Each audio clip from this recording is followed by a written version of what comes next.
ఈ ఉద్యమం చేపట్టింది తప్ప ఏ వర్గానికో ఏ వ్యక్తులకో ఏ పార్టీలకో వ్యతిరేకంగా కాదు. మనం దీంట్లో ఒకటి గమనించాల్సిన అవసరం ఉంది.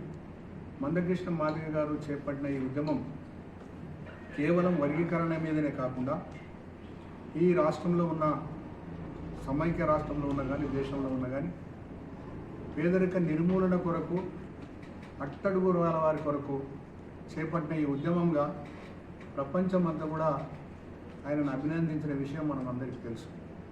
సో దీంట్లో భాగంగా భారతీయ జనతా పార్టీ ముందుకొచ్చి ఈ మాల మాదిగలు కానీ లేకుంటే ఉపకులాలు కానీ వీరు ఎదుర్కొంటున్న సమస్యలన్నిటిని కూడా అవగాహన చేసుకొని రిపోర్ట్స్ తెప్పించుకొని ప్రధానమంత్రి దేశ ప్రధాని నరేంద్ర మోడీ గారు మరొక పెద్ద బహిరంగ సభలో హామీ ఇవ్వడం జరిగింది.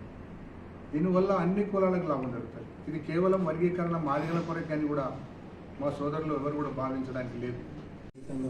ప్రాంతాలకు అతీతంగా ఒక దేశాన్ని అత్యున్నత స్థాయిలో ప్రపంచంలో అగ్రస్థ దేశంగా ఉంచాలంటే మనందరం కలిసి పనిచేయాల్సి ఉంటుంది. కాబట్టి ఆ పనిచేసే దిశగా ఎవరైతే ఈ దేశాన్ని అగ్రదేశంగా ఉంచాలని ప్రయత్నం చేస్తున్నారో వారికి మనం అందరం చేదోడు వాదోడుగా ఉండాలి. కాబట్టి చాలా సంతోషం.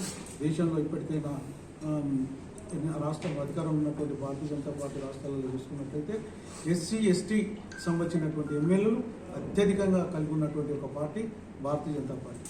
ఎస్సీ ఎస్టీకి సంబంధించినటువంటి ఎంపీలు కలిగినటువంటి ఒక పార్టీ భారతీయ జనతా పార్టీ తప్ప ఈ యొక్క సమాజం మీద ప్రేమ చూపిస్తున్నటువంటి పార్టీలలో కూడా ఎక్కడ కూడా అధిక సంఖ్యలో లేరు.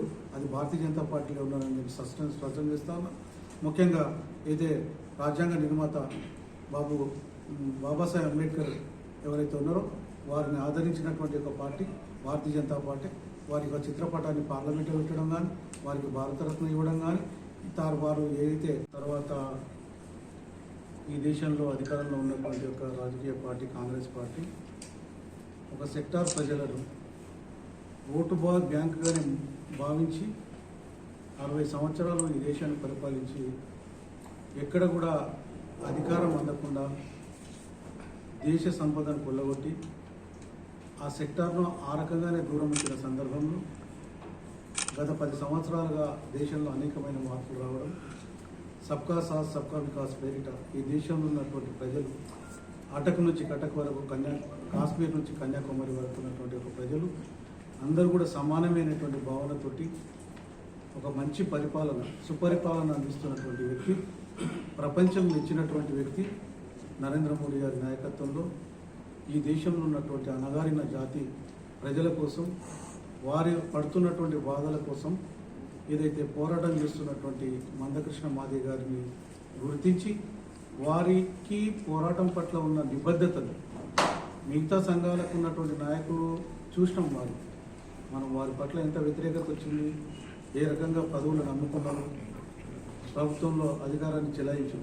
కానీ ఎక్కడ కూడా ఏ కోశాన కూడా ఎక్కడ కూడా తగ్గకుండా ఒక జాతి ఇంతాక చెప్పినట్టు నెల్సన్ మండేలా మరో నెల్సన్ మండేలా లాగా వారు పోరాటం చేస్తున్నటువంటి వారి త్యాగానికి మేము ధన్యవాదాలు తెలియజేస్తూ వారు మా ఎలక్షన్స్ వచ్చినప్పుడు మాదిగల ఓట్ల కొరకు వర్గీకరణ చేస్తామని చెప్పడం, మేము శాసనసభలో పెడతాం చట్టాలు చేస్తామని చెప్పి ఓట్లు దండుకున్నారు తప్ప దీన్ని ఎప్పుడు కూడా ఏ పార్టీ కూడా ఇంప్లిమెంట్ చేయలేదు. అయితే దీంట్లో రిజర్వేషన్ అడిగే దాంట్లో ఇలా ఏమాత్రం తప్పు లేదు. మాల మాదిగలు కానీ ఇతర ఉపకులాలు కానీ మేమందరం అన్నలదమ్ములం. ఒక తండ్రికి ఆస్తి ఉంటే అన్నలదమ్ములు అందరూ సమానంగా అనుభవించాలనే ఒక లక్ష్యంతో మా ఉద్యమ నేత మందకృష్ణ మాదిగ గారు ఇలా చెప్పాలంటే ప్రపంచ దేశాలలో ఏ దేశంలో కూడా ఏ నాయకుడు కూడా ఇంత పెద్ద ఉద్యమం చేయలేదు. సుదీర్ఘ ఆయన జీవితం అంతా కూడా ఈ వర్గీకరణకు పోరాటం చేయడం జరిగింది. మహానాయకుడు మందకృష్ణ గారు అలాంటి వ్యక్తి సామాజికంగా, రాజకీయంగా, సాంఘికంగా, ఆర్థికంగా అన్ని రంగాల్లో ఈ ఉపకులాలు తర్వాత మాలమాదిగలు ఫిలింనగర్లో రామానాయుడు స్టూడియో కింద 100 సంవత్సరాల చరిత్ర ఉన్న హనుమంతుడి గుడిని కూలగొట్టి నువ్వు అక్కడ అపాయింట్మెంట్స్ కడతావు, నువ్వు కేటీఆర్ ఇలా కోట్ల స్టే వచ్చింది. ఇంత మంచి గనుడవు నువ్వు చెవెలలో వచ్చి ఇది నాది నా గడ్డ దానికి వెళ్ళిపోయాలంటే చెవెల ప్రజలే ఎడ్డోళ్ళు గుడ్డోళ్ళు కాదు. నువ్వు అందరికీ నువ్వు మా అమ్మడో కాదు అయ్యోడో కాదు. నువ్వు అంగట్లో అమ్మంటే ఎవరు పుట్టిన బిడ్డ అన్నదా. నువ్వు ఈ జిల్లాలో వచ్చి అమ్మాయి అంటే నువ్వు ఎవరు పుట్టిన బిడ్డ అని అందరు ప్రశ్నిస్తారు. మేము ఒకటే చెప్తా ఉన్నాం, ఇవాళ ఈ చేవెళ్ళ గడ్డ వికారాబాద్ జిల్లా కానీ రంగారెడ్డి జిల్లా కానీ చైతన్యం ఉన్న జిల్లా ఈ జిల్లా వాసులందరూ కూడా ఎరుగుతారు. ఎవరు ఏందనేది ఈ జిల్లాల కేవలం జిల్లా వాసులకే అధికారం ఇస్తారు. నీ చరిత్ర అంతా కింది స్థాయి దాకా తెలిసిపోయింది. నీకు ఎవరు కూడా ఓటు వేయడానికి సిద్ధంగా లేరు. అందుకని నువ్వు ఇట్లాంటి అవాకులు చెవాకులు పాలకు వేలకు నీ సొంతం కాదు జిల్లా, నువ్వు ఈ జిల్లా వాసు కాదు. మరి ఇలా విశ్వేశ్వరరెడ్డి సంగతి, జ్ఞానేశ్వర్ గారు టీఆర్ఎస్ నుంచి, రంజిత్ రెడ్డి గారు మరి కాంగ్రెస్ పార్టీ నుంచి, కాంగ్రెస్ పార్టీని నానా బూతులు తెచ్చింది. రేవంత్ రెడ్డిని భయంకరంగా తెచ్చింది. ఏమంటే ఎంతున్నాడా, తొండంతున్నాడు, ఉడతంతున్నాడు, ఎలకంతున్నాడు, రకరకాలుగా మాట్లాడి మేమనే కాదు రంజిత్ రెడ్డి అన్నమాట. ఇట్లాంటి మాటలు తిట్టినోని మరి కాంగ్రెస్ పార్టీలోకి మరి రేవంత్ రెడ్డి గారు ఎందుకు చేర్చుకున్నారో మాకైతే అర్థం కాలేదు. ఆయన కన్నా పార్టీలో క్యాండిడేట్లు లేరా, మరి ఏ విధంగా ఆయన చేసుకున్నది అనేది అది ఆయన విజ్ఞతకే వదిలేస్తాం.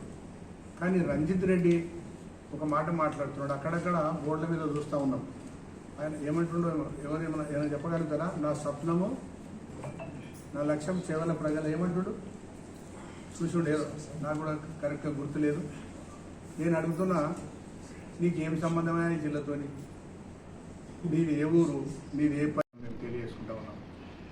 ఇకపోతే ఇక్కడ మనం ఒకటి చూసినట్టుంటే డాక్టర్ బాబాసాహెబ్ అంబేద్కర్ గారు రాజ్యాంగ నిర్మాత. ఎప్పుడైతే రాజ్యాంగాన్ని నిర్మాణం చేసిందో ఈ భారత గడ్డ మీద పుట్టిన ప్రతి బిడ్డకు తినడానికి తిండి, ఉండడానికి ఇల్లు, కట్టడానికి బట్ట, విద్య, వైద్య సదుపాయాలు కల్పించాలనేది రాజ్యాంగంలోనే ఉంది. కానీ అనేక కారణాల వల్ల ఈ దేశంలో పెట్టుబడిదారులు, కుల వ్యవస్థ, మత వ్యవస్థ ఇవన్నీ కూడా పేదలను అనగదొక్కుతూ వచ్చిన సంగతి మనకు అందరూ కూడా ఇருக்கு. అందుకనే ఇవన్నీ పోవాలంటే వర్గీకరణ ఇట్లాంటి చేపట్టాలనేదే మందకృష్ణ మాదిగ గారి ఒక లక్ష్యం.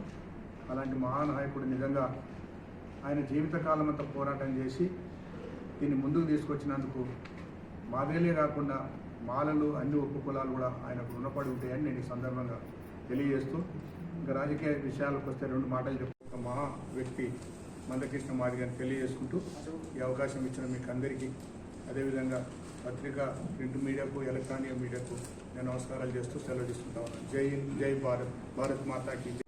రవి చేవెళ్ళ అసెంబ్లీ ఇన్ఛార్జి, మరి ఎంఆర్పిఎస్ ఉపాధ్యక్షుడు రంగారెడ్డి జిల్లా, పరిగి ఇన్ఛార్జి సుభాష్ మాదిగ.